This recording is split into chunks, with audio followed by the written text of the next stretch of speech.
काका नमस्कार. काय नाव तुमचं? अरविंद साळोखे. अरविंद साळोखे सर. अच्छा, गाव तुमचं? लक्षतीर्थ वसाहत शेजारी बलराम कॉलनी, फुलेवाडी, कोल्हापूर. कोल्हापूर. अच्छा, आणि वय किती आहे काका तुमचं? 75 चालू रनिंग. रनिंग 75 आहे. तुम्ही आमच्या संस्थेकडून अँटॉक्स डी हा एकच प्रोडक्ट घेतला होता. होय. त्यावेळेला टी मिळाला नव्हता तुम्हाला.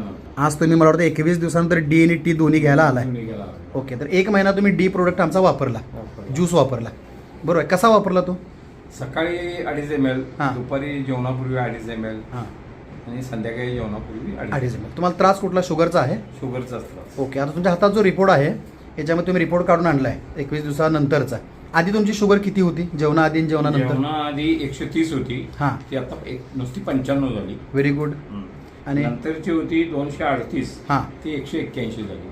अच्छा, म्हणजे जवळपास 50-100चा फरक जेवणाआधी आहे आहे. आणि 60-70चा फरक जेवणानंतरच्या शुगरमध्ये आहे. जर दाखवा रिपोर्ट.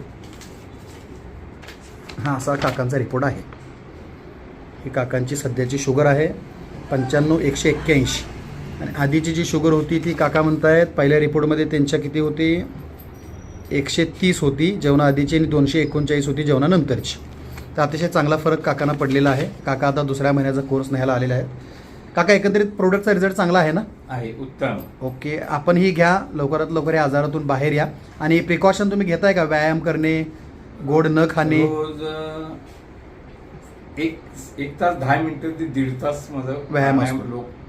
योग आणि प्राणायाम व्हेरी गुड, असतोच. व्हेरी गुड, रोज संध्याकाळी 1.5 तास वॉकिंग आहे. Very good. काय शुगर, साखर अजिबात खात नाही. व्हेरी गुड, कधीतरी मनात आलं तर गुळ जरासा खातो, बरोबर.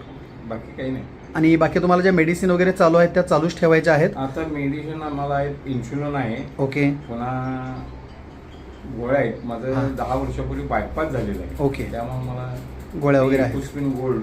हां, ते रक्त पातळवण्याची गोळी आहे. आणि शुगरसाठी म्हणजे बीपीसाठी बॅटलॉक 25 mg. ओके, आणि शुगरची? ह्या मरुस्तोपर्यंत घ्यायला पाहिजे. हो हो हो हो, दुसरं त्या गोळ्या काही- घ्या. आणि शुगरचा रिपोर्ट जसा नॉर्मली डॉक्टरांना दाखवा, म्हणजे तुमचं इन्शुलिनचं प्रमाण सुद्धा कमी येईल. ओके, लवकरात लवकर तुमचं इन्शुलिनचं प्रमाण कमी यावं आणि या आजारातून तुम्ही बाहेर याव्या अशा आमच्या तुम्हाला शुभेच्छा. धन्यवाद.